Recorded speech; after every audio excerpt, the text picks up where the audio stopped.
Hey guys, welcome to our video 5.2 where we're going to talk about circular motion. Again, we're just going to go into a little bit more advanced formulas. What we're really going to be doing is we're going to be combining what we've learned about free body diagrams with Newton's second law, which is this, and we're going to combine that with our circular motion formulas that we learned last video. So we went over acceleration is v squared over the radius, and then we also said that net force could be mass times v squared over radius. So you know how it's normally mass times acceleration? Well, if acceleration is v squared over r, we could just plug it in right here. Okay, so and then we also learned about velocity. But we're not going to use that formula. So we're going to look at these basically two formulas here and combine them with what we already know about free body diagrams, okay? So if we were to look at a circular motion, so we're kind of looking at this at an angle. I know it looks like an oval, but we're not looking straight on. We're kind of looking from an angle. So this is a real circle, okay? Let's review some of the things we know. We know that if an object is moving in circular motion, that there's got to be a constant force that is pushing or accelerating the object inwards toward the center. If this force if this force stopped existing, the car would just go straight on, right? Velocity wants to go straight, and the force is what brings it inward. Okay. What we also know from what we learned several units ago is that if an object is on the ground, we have a normal force going upward, and then we have a gravitational force pulling downward, and we know that those are going to be cancel each other out unless they're on an incline, which this example doesn't have it on an incline. So in this particular example, a car turning around a curve, what is this force that is pulling it inward? Well, the car is turning, and what is keeping the car from just sliding offward? Well, it would be friction. So if you have an object that's going in a circular motion and it's on the ground, then this force is friction. Okay. If I have an object and I'm twirling on a string and it's going around in a circle, the string, it would be a tension force, right? So the force can be labeled different things depending on the situation. For our example for the car, we're going to label it as friction. So here's our free body diagram. That's the first thing you're going to want to do when you have problems that you're faced with. So we're going to look at two types of problems that you can encounter. Here's sample one. The sample one problem says the maximum speed that a 945 kilogram car makes at a 180 degree turn is 10 meters per second. So what do we know? We know the mass of the car weighs 945 kilograms. We also know that the speed or velocity is 10 meters per second. Don't get confused by the word the maximum speed. The maximum speed is just referring to the speed that this particular car would do if it's driving in a circle. So don't let the maximum thing throw you off. It just means the speed. You can even cross it off if you want to. The speed is 10 meters per second. The radius of the circle through which the car is turning is 25 meters. Degrees are not important to us right now. Okay, we don't really care about the degree. Determine the net force. We want net force. And we want the coefficient of friction, so we want mu. Okay, so the first thing we do when we're solving these problems is we really want to write down a free body diagram. Okay, so in our free body diagram, here's our car. This is just generally how I draw cars. It looks like a bean sitting on two peas. I don't know why. So it's making this turn, right? Here's the circle, it's making this turn around the circle. What forces are at play? Well, there's the normal force pushing it upward. There's the gravitational force pulling it downward. And there's friction pulling it inward. Okay. And those are the only forces at play currently. Okay. And if I drew the car at different places on the circle, the arrows would be pointing different directions, but that doesn't really matter. This is going to, so for example, if I was to draw the car here, you know, I would draw normal force here, normal force, gravitational force, and then my friction would be coming inward. Okay, so it doesn't really matter like what part of the circle we're drawing it on. I find it easiest to draw it right here because I can get some nice, I don't have to deal with any angles, right? No angles with my drawing. So go ahead and draw it on the left-hand side of your curve, and then we're going to kind of figure out what we don't know. So it looks like we don't know anything right now except velocity, radius, and mass. Well, so I come over here and I say, okay, ultimately I want to find net force. How do I find net force? Well, I can find it using mass times acceleration, right? I can also find it by adding all my forces together. We can add normal force with gravitational force, with friction force, okay? Or I could also find it using my circular motion formula. So I can use any of these. So let's look at what we're given. We're given mass, and we're given velocity, we're given radius. So it should be pretty obvious which formula you want to use. You want to use this bottom one because we have all of these variables. We don't have the variables in the other formulas. So if I want to do my net force is mass times velocity squared divided by radius. My mass was 945. My velocity is 10. Be sure you square that. Divided by my radius. Be really careful when you put this in the calculator. It's probably a good idea to do 945 in parentheses, okay? And then, well, actually, you know what? The best way to type it in would be to type it like this. 945, press your divided by, and then press 2 parentheses. Okay, 10 squared is in one parenthesis. Then you press your divided by again and press 25 and close parentheses. So the divided by is here in parentheses. If you don't do it this way, you could potentially end up with a wrong number. So 945 divided by 10 squared divided by 25. Oh, I'm silly. This isn't a divided by. What is it? It's multiplied. This is a multiplication. Okay, so I get a net force of 3,780. If you have your calculator, go ahead and practice putting this into your calculator to make sure you get the same answer that I do. Remember, this is newtons because force is always newtons. So I have my net force. That was one thing it wanted. It also wants the coefficient of friction. So how do I find coefficient of friction? Well, I should know from my previous units that the formula for the friction force is mu times my normal force. Okay, so I don't have my friction force. I don't have my mu, but I'm going to look for it. And I don't have my normal force. So I'm going to need all of these. So how do I figure them out? Well, there's not another formula for normal force. And so if you're trying to find an individual force where there's not a formula for it, then you will use the net force formula where you're adding all of them together. So to find net force, to find my friction force, I'd say, okay, I know my net force, right? I have that.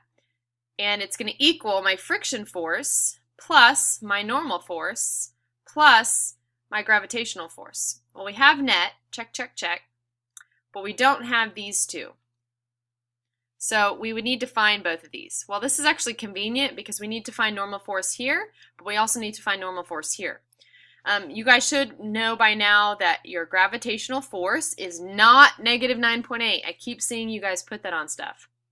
Negative 9.8 is acceleration. It's not force. They're two very different things. Force is mass times acceleration.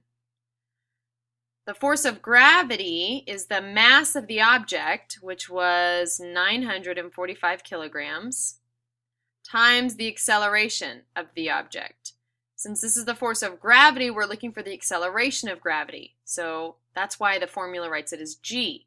So I put negative 9.8 here. So 945 times negative 9.8 gives me negative 9,261 newtons. That's my gravitational force, okay? How do I find my normal force? Well, it's going to be the opposite of my gravitational force if these vectors are directly opposite, which they are. So my normal force is 9,261 newtons, but positive. Okay.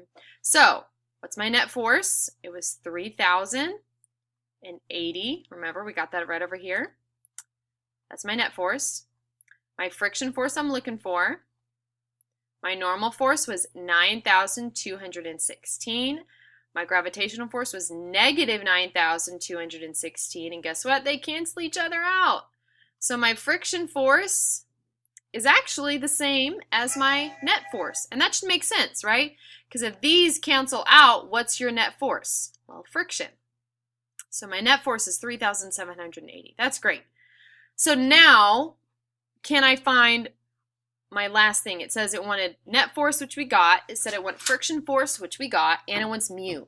Well, we can now kind of erase these question marks. We know friction force. We know normal force. So now we can solve for mu. This friction force was 3,780. Here's mu times my normal force was 9,261. So to find mu, I'm just going to divide both sides by my normal force. So 3,780 divided by 9,261, and my mu is 0.41, which makes sense. Mu should pretty much always be a number less than 1, okay, in between 0 and 1. So that's how we solve the first problem. I have listed here a step-by-step solution. I just kind of typed it up. If you want to read this, I think it'd be great if you struggled in understanding how I solved the problem. Go ahead and pause the video and read this paragraph right here on how I solved the problem. And then once you're done reading that, you can hit play, and I'll show you the other part of the explanation. Okay, here's the other part of the explanation to the problem I just solved if you want to read it. You can go ahead and pause the video now and read through that to make sure you understand how I solved for the problem, and then we'll move on to our second practice problem. Okay, so our second practice problem, let's look at this. Here, it's giving us the coefficient of friction.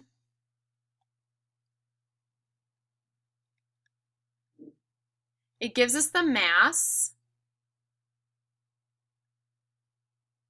The degree of the turn doesn't matter. It's extra information. The radius it gives us is 35 meters. And what is it wanting? It wants speed. Remember, maximum speed doesn't matter, so you can kind of cross that out. Determine the speed with which the car can make the turn. So this is what we're given right here.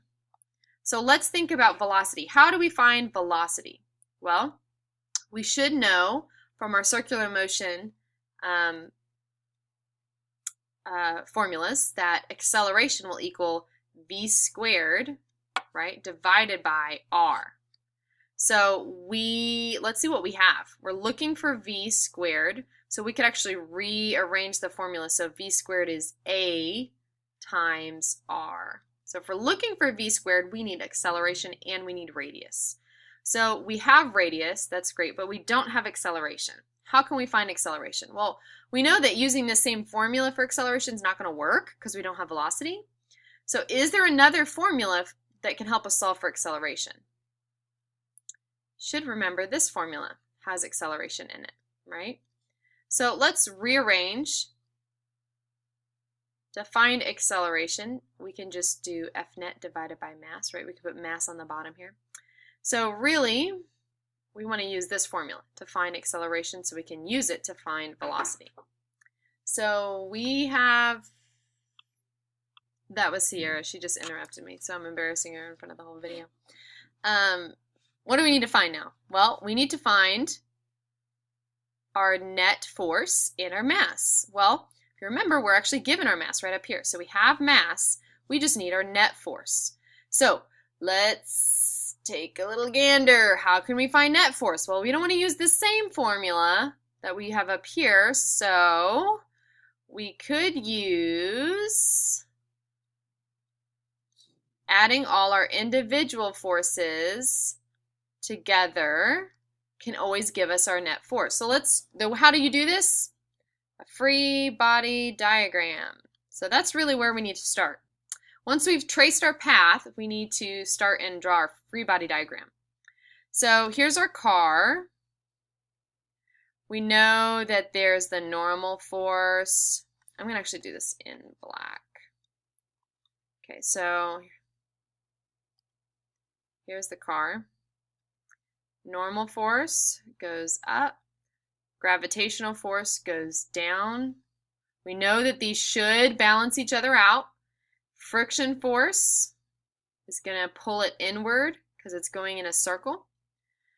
So just by writing out our formula, okay, for F of net, let's write this out. What's our formula for the net force? It's all the forces added together. It's the normal force plus the gravitational force. What did we say about these two? They should cancel each other out.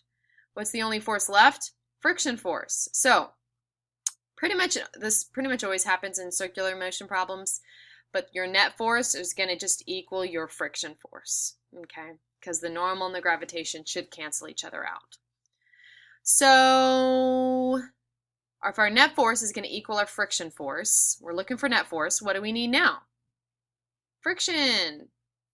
How do we find our friction force? Well, friction force is mu times our normal force, okay?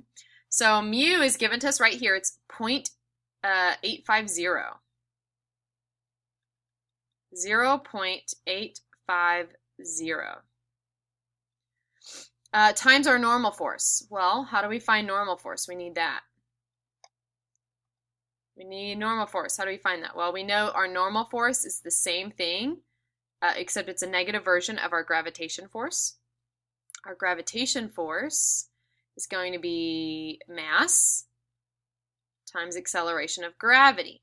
So what's our mass? Our mass was, go back over here, 945.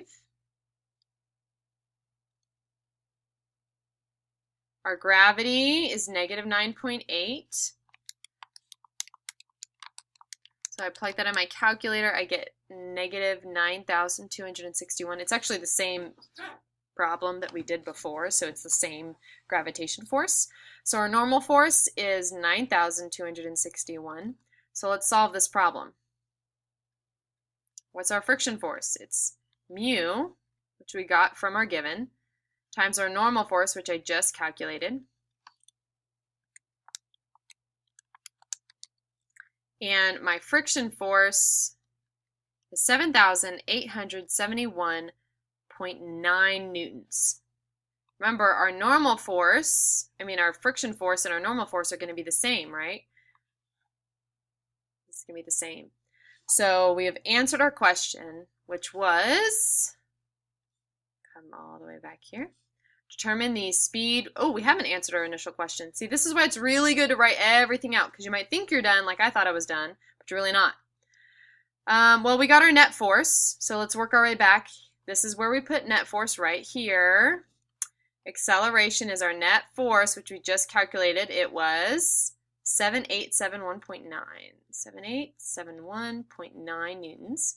Mass is 945. So I divide them. My acceleration is 8.33 meters per second.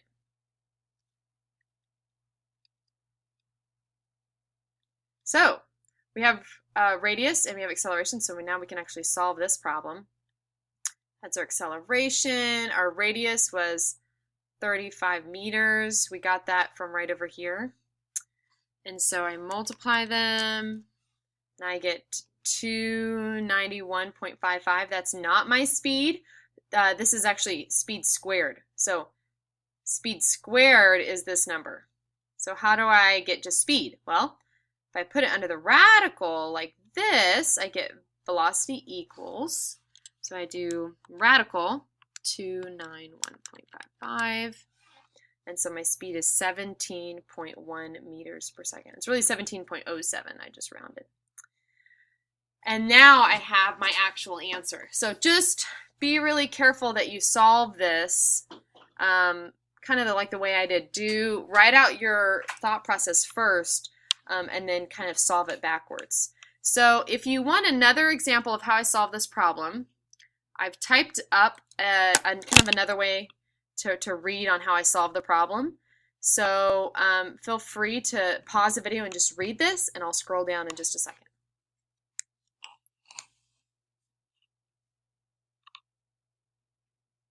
Okay, here's the last part of that explanation. So pause the video and go ahead and read that.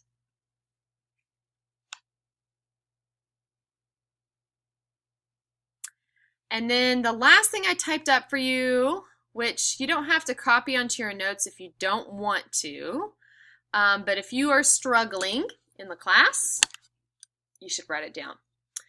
This is a really great method, kind of an explanation on how to solve these problems, okay? For example, it says the first thing to do is to write your free body diagram. That's pretty much always helpful. Then identify all the things you're given in the problem. Okay, just like I did in the other problems. You write down any information they give you, write down what it stands for. Then if any forces are at an angle, for example, they give you something that looks like this, this, and this, that's a force at an angle. You need to use your sine, cosine, tangent equations to figure out what these vectors are, what the component vectors are, because it pretty much always needs to be up, down, left, and right in order for you to add them together. So, get rid of an angle one and find the components. Then determine the magnitude of any forces. So, for example, if you have Fg but you don't have the number, go ahead and find that out. And then you can, use your equations to find any unknown information. Okay. So this is kind of an alternate way of solving problems. This is not the way that I teach, where I say, plan out all of your formulas to figure out how to get to where you want to go. So if you would like an alternate way of solving them, you're welcome to read this and solve it this way. Both ways will get you the right answer, which is really all we care about. So if you like to do my method of writing down all the formulas so you can figure out where to plug everything in, do that. This particular method basically has you do all the calculations up front, and then you figure out what information you need. So the only negative of doing it this way is you might solve for things that you don't actually need in your formula. So you could end up doing more work than maybe you need to. So that's why I don't necessarily recommend this way. But I recommend any way that gets you the right answer. So please read this and then, determine if this is a way you want to solve a problem or not. Your practice problem, it's just one. Okay, it's right here. You have to show work. You can't just put random numbers in. You have to show work, and you have to show formulas. Doesn't have to be, you don't have to get the right answer. You just have to show that you are trying in your practice problem. And that's it for today. You guys have a fantastic day, and adios.